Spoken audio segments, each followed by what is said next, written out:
نبینا محمد وعلی آلہ وصحبہ اجمعین اما بعد۔ میں براہ راست اپنے موضوع کی طرف آنا چاہتا ہوں۔ موضوع میرا ہے کہ اسلامی تہذیب کے نشأت ثانیہ کے اصول مطالعہ قرآن کی روشنی میں۔ یہ اصول جو کہ نشأت ثانیہ کے اصول ہیں کہ ہمیں کہاں سے لینے پڑیں گے؟ سب سے بنیادی اور اہم بات یہ ہے کہ جو اس کائنات کا خالق ہے وہی زیادہ بہتر طریقے سے بتا سکتا ہے کہ اس دنیا میں بالادستی اور غلبے کے اصول کون سے ہیں، اور انہی اصول کی روشنی میں کوئی امت بالادستی حاصل کر سکتی ہے، نشأت ثانیہ حاصل کر سکتی ہے۔ اسی لیے قرآن مجید پہ میرا فوکس ہوگا اور اس میں زیادہ تر اصول قرآن مجید سے لیے گئے ہیں۔ حدیث قرآن مجید کی تشریح ہے، لیکن چونکہ میرا موضوع نہیں ہے اس لیے اس میں زیادہ کوشش یہ کی گئی کہ قرآن مجید سے براہ راست ہم سمجھنے کی کوشش کریں۔ دو تین بنیادی مطابق میں بات کروں گا۔ سب سے پہلی بات یہ ہے کہ اللہ تعالیٰ کا منشا کیا ہے کہ دنیا میں کس دین کو بالادستی حاصل ہو۔ قرآن مجید کے مطالعے سے یہ بات واضح ہوتی ہے کہ ہر زمانے میں جب شروع سے اللہ تعالیٰ نے انسان کو خلیفہ بنایا تو اللہ تعالیٰ کا ارادہ یہ تھا کہ اس دنیا پر بالادستی اس شریعت کو ہو جس کو اللہ تعالیٰ نے نازل کیا۔ اس کے ہر زمانے میں اللہ تعالیٰ نے ایک شریعت کو نازل کیا اور اس کی بنیادی حکمت یہ تھی،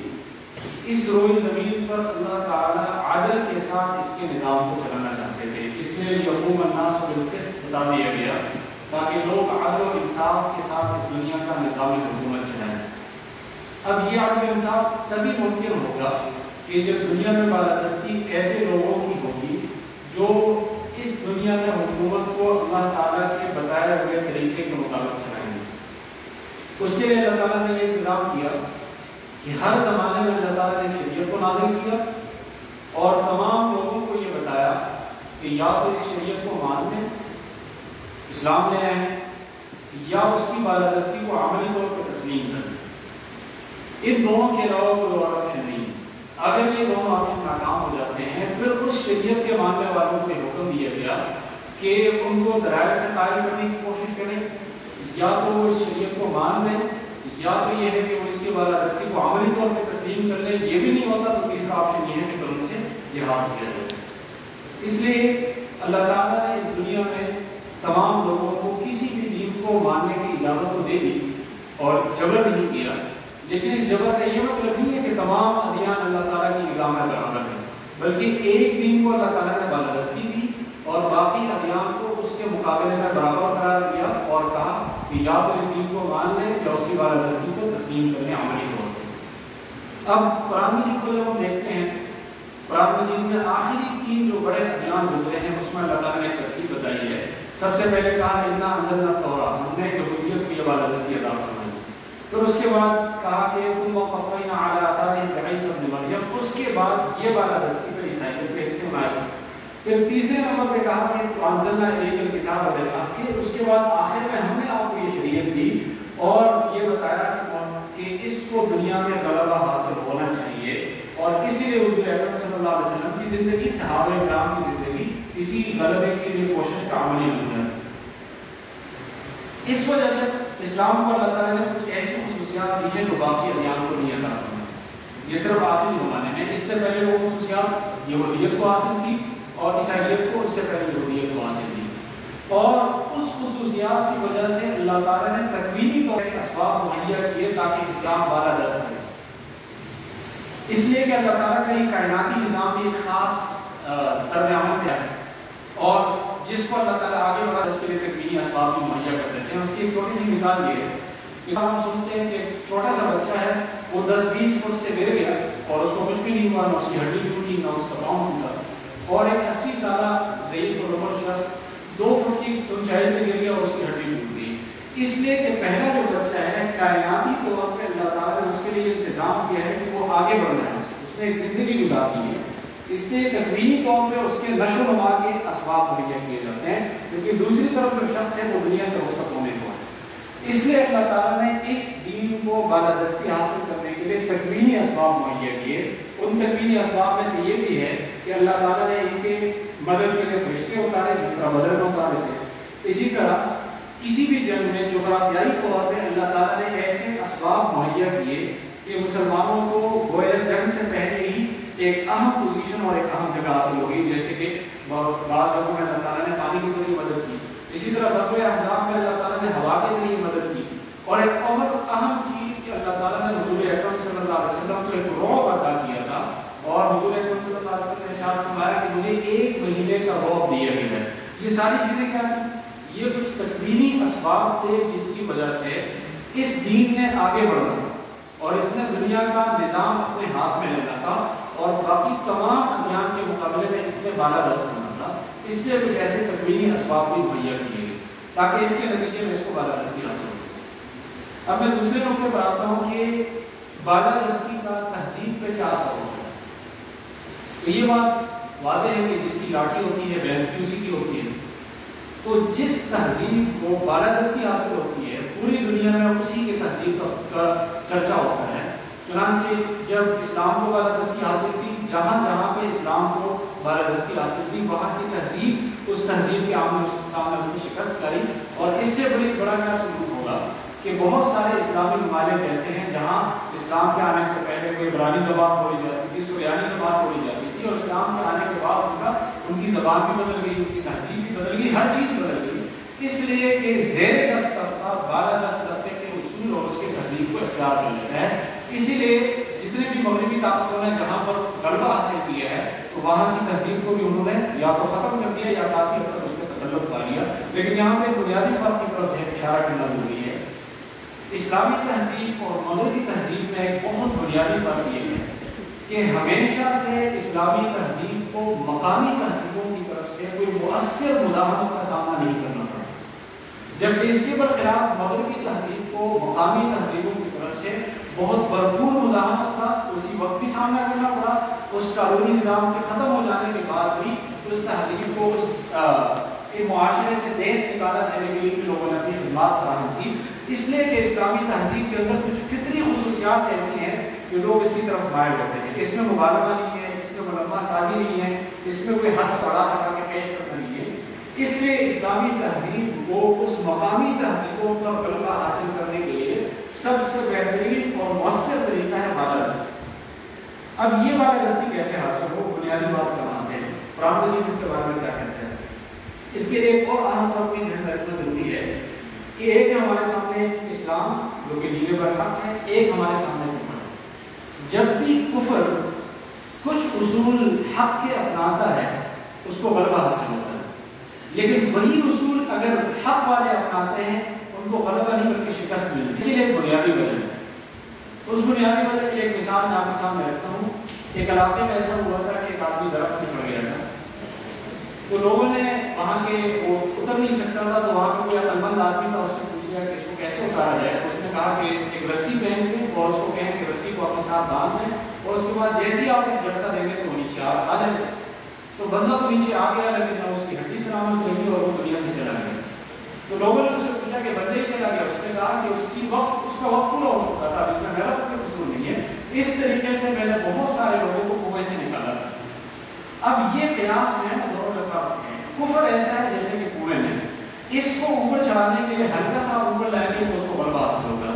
اسلام ایسے ہے جیسے کہ درخت میں ہے، وہاں اگر اس کو آپ نیچے پوزیشن پہ لائیں گے تو اس کو غلبہ حاصل نہیں ہوگا، بلکہ وہ کیا ہوگا، وہ اس کے برعکس مغلوبیت حاصل ہوگی۔ اس لیے ہم کو ہمیشہ حق پانے کے لیے اور غلبہ پانے کے لیے ٹھیک طرح سے حق کے اصول اپنانا اور اس پہ عمل کرنا بہت زیادہ ضروری ہے۔ اب اس بارے میں قرآن مجید کیا کہتا ہے، اس کے بارے میں لوگوں نے بہت زیادہ اصول بتلائے ہیں، لیکن کچھ براہ راست قرآن مجید میں جس کے بارے میں بتایا گیا ہے کہ اس کے ساتھ بالادستی، اس کے ساتھ تیز ہے، میں صرف ان اصول پہ بات کروں گا، جس میں سب سے پہلا اصول حقیقی معنوں میں مومن ہونا، جس کی طرف میں نے اشارہ کیا کہ اس کے لیے ٹھیک طرح سے حقیقی معنوں میں ایمان اور اعتقاد پہ عمل کرنا بہت زیادہ ضروری ہے، اس کے ساتھ ہی غلبہ ضرورت ہے۔ دوسرے ایک اہم چیز جو ہے جس پر عام طور پر گفتگو نہیں کی جاتی، مختصر میں اس پر گفتگو کر لیتا ہوں۔ قرآن مجید میں ایمان اور ان کے ساتھ وعدہ کیا گیا ہے کہ تمہیں غلبہ حاصل ہوگا، لیکن اس کے لیے کوشش کرنی پڑے گی۔ اس کوشش کو جہاد کا نام دیا گیا ہے، جس کو عام طور پر ہم کتاب اور جہاد کے درمیان فرق نہیں کرتے۔ جہاد ہے کوشش کرنا، اس تہذیب کو، اس دین کی بالادستی کے لیے کوشش کرنا۔ جیسے میں نے عرض کیا شروع میں، اللہ تعالیٰ کی طرف سے یہ بتایا گیا ہے کہ اس دین میں بالادستی حاصل کرنی ہے۔ اس کے لیے طریقہ کیا ہے کہ سب سے پہلے دلائل کے ذریعے لوگوں کو قائل کرنے کی کوشش کی جائے گی کہ یا تو وہ اس حق کو، اس شریعت کو قبول کر لیں۔ دوسرے نمبر پہ اگر وہ نہیں مانتے تو وہ اس کی بالادستی کو عملی طور پہ تسلیم کر لیں۔ تیسرے نمبر پہ اگر یہ بھی نہیں مانتے تو پھر آخری آپشن کے طور پہ پھر جہاد کی باری آتی ہے اور قتال کی باری آتی ہے۔ اس لیے یہ کفر کے خلاف اختیار کیا جانے والا سب سے آخری آپشن ہے، اور اسلام نے اس کو بھی اس طریقے سے ریگولیٹ کیا تاکہ اس کے نتیجے میں کم از کم نقصان ہو۔ اس لیے اگر ہمیں دیکھیں حضور اکرم صلی اللہ علیہ وسلم کے زمانے میں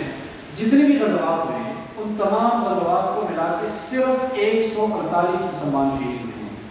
اور 293 کفار ہلاک ہوئے ہیں اور 6070 کے لگ بھگ لوگ قیدی ہوئے تھے۔ یعنی وہ لڑائی یا وہ قتل و قتال جو اسلام کی بالادستی کے لیے کیا گیا، اس کے نتیجے میں جو جانی نقصان ہوا یہ اتنا معمولی ہے، اور اس کے نتیجے میں وہ عرب جو کہ کسی بھی طرح سے دلائل کے قائل نہیں ہو رہے تھے اور ان کا زور جو ٹوٹا، کس طرح سے لوگوں نے شریعت کو اڈاپٹ کیا۔ اسی لیے قرآن مجید میں کہا گیا کہ تم اس چیز کو برا سمجھتے ہو لیکن آخری نتیجے میں وہ تمہارے لیے بہت زیادہ بہتر ہوتی ہے۔ اس کے برخلاف دیکھیں وہ جگہ جو کہ دنیا میں بالادستی کے لیے اور پرانی نظام سے ہٹ کے جو جگہیں ہوئی ہیں، جنگ عظیم موغل ہے، جنگ عظیم دوم ہے، اسپین میں جب مسلموں کا قبضہ ہوا، اس کے علاوہ 1857 کی جنگ آزادی ہے،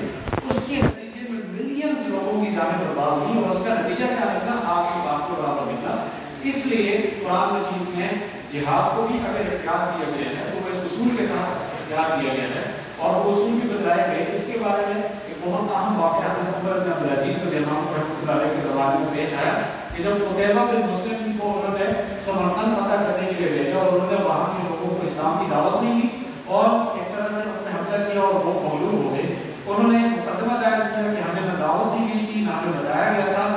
پھر حضرت عمر بن عبدالعزیز نے جمعہ بن الحاضر الناجی کو حکم مقرر کیا اور مقدمہ سننے کے بعد یہ نتیجہ اور یہ فیصلہ ہوا کہ مسلمان فوجیں یہاں سے نکل جائیں، اس لیے کہ یہاں کے رہنے والوں کو نہ دعوت دی گئی تھی اور نہ باقی اصول کا خیال رکھا گیا تھا، لیکن ان لوگوں نے اسی میں غنیمت سمجھی کہ مسلمانوں کو یہاں پر رہنے دیا جائے۔ اس لیے دوسری بات اس کی طرف قرآن مجید میں اشارہ کیا گیا ہے وہ جہاد ہے، اور اس کے ساتھ عددی اکثریت، مادی وسائل یہ ایک اہم فیکٹر ہے لیکن اس کو سالمی حیثیت حاصل ہے اہم۔ اسی لیے قرآن مجید غزوات میں حضور اکرم صلی اللہ علیہ وسلم صحابہ کرام کو جب غلبہ ہوا تو وہ اکثر ایمانی طاقت کے پیش نظر ہوا اور عددی طاقت اور مادی وسائل پہ جب بھی انہوں نے غلبہ کیا تو حنین کی صورت میں ظاہری شکست ان کو حاصل ہوئی۔ تیسرا اصول، اہم اصول، وہ ہے